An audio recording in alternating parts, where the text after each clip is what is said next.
Wala nang maraming paligoy-ligoy pa, diretso sa punto na. Maiksi lang ang komentaryo, pero diretso sa punto. Maraming kuro-kuro, may tiwali, may totoo. Dito, sa puntong diretso tayo. Punto, diretso. Naiintriga rin si Senador Rapi Tulfo tungkol dito sa isang Viva Max Babe.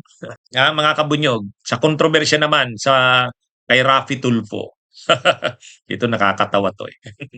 may Viva Hat Babe. Viva Max na kasi ngayon eh. Viva Max Babe.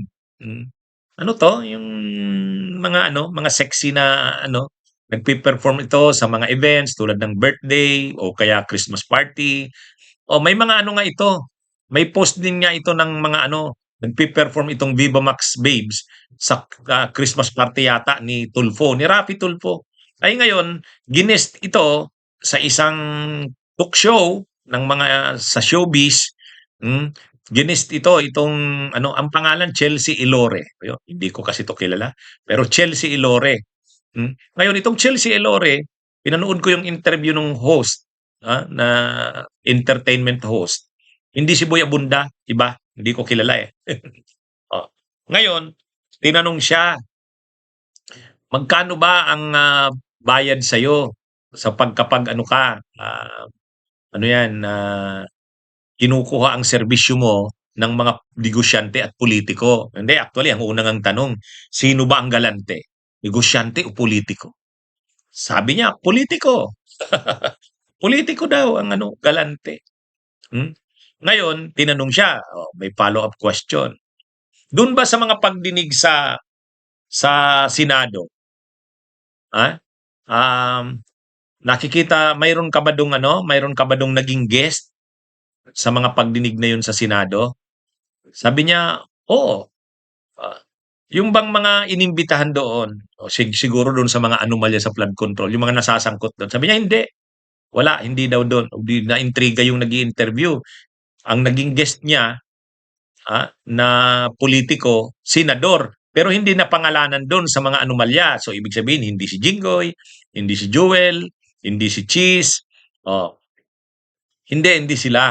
So tinanong pa nung host, sinong senador? Magkanong binigay sa'yo? Sabi, 250,000 to 300,000. O imagine niyo yan, ang laki Aldo. Tip lang 'yun. Sabi, tip lang 'yun, wala pa dun yung kung halimbawa sex or wala pa daw.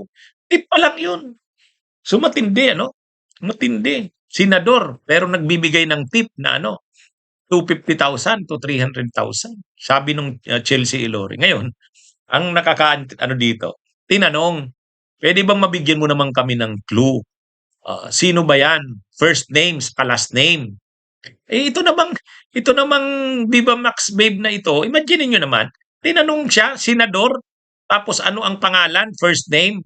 O sabi niya, nagtatapos sa Y, o tapos yung pangalan nagsisimula sa R.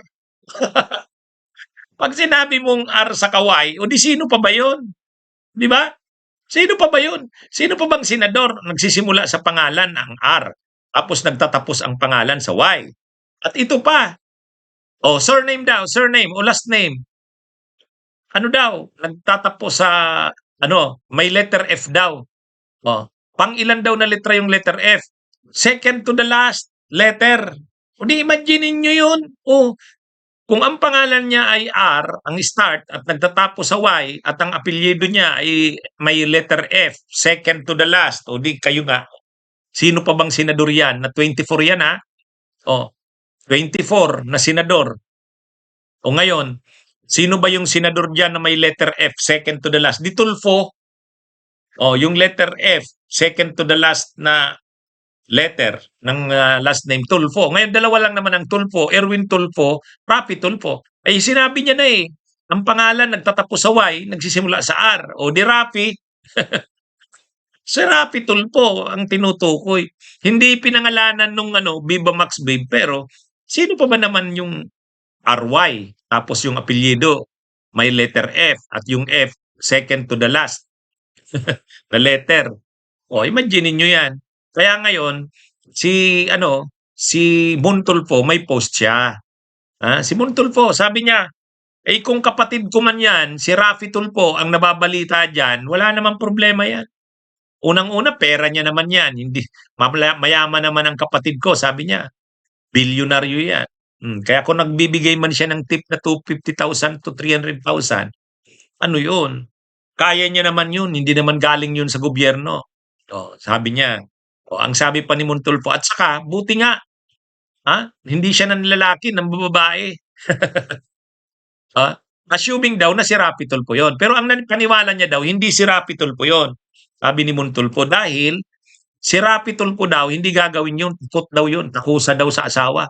Di ba ang asawa ni Raffy Tulfo, si Jocelyn, yung congresswoman ng AXI-IS party list. Kaya sabi ni Montulfo, hindi ako naniniwalang yung kapatid ko yan. Yung nababalita, kapatid ko daw yan. Sabi niya, hindi. Kasi unang-una, takot yung kapatid ko na yon sa asawa. Kusa daw. Pangalawa, assuming na siya ngayon, ano ang problema doon?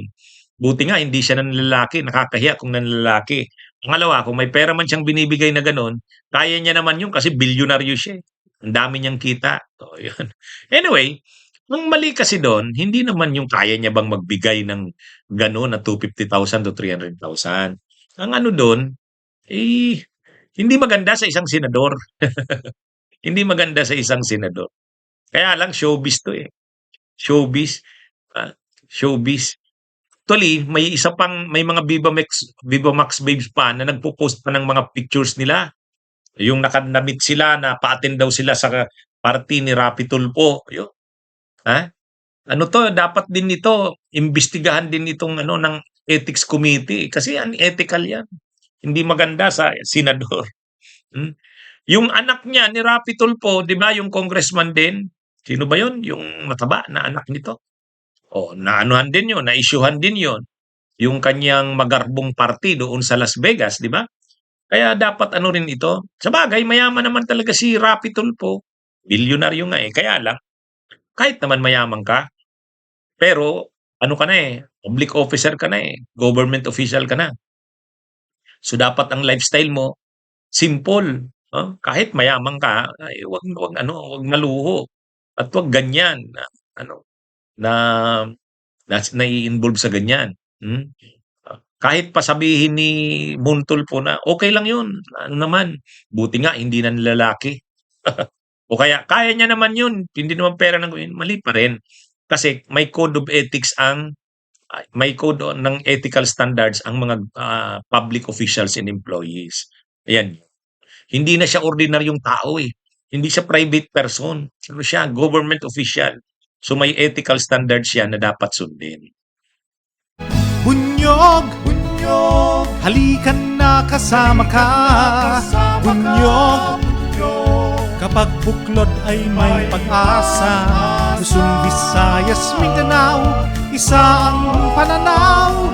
Sa bagong Pilipinas ang bunyog isisigaw. Bunyog, bunyog.